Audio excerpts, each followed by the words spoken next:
Nimaga psixologga borasan, aytchi? Domlaga aka, domla manaqa problem bo'lyapti. Nima tavsiya qiladi shariatimiz? Shariatimiz dema deyilgan. Alloh taolaning taqdiri, rozi bo'lishing kerak. Shukr keltir. Alloh taolo senga musibatni bir narsani olib qo'ygan bo'lsa, Alloh undan kattani kechagi evaz Allohdan ana psixologda.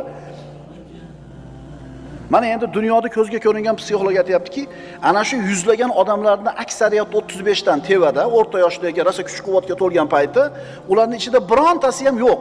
Iymon bilan muammosini hal qiladigan. Yana bu psixolog aytadi. Shuni aytish mumkinki, bularning barchasi kasal. Chunki ular din, iymonli insonlarga ato qilgan narsani yo'qotishgan. Haqiqiy iymonni tiklab olmagan kishi aslo shifo topa olmaydi.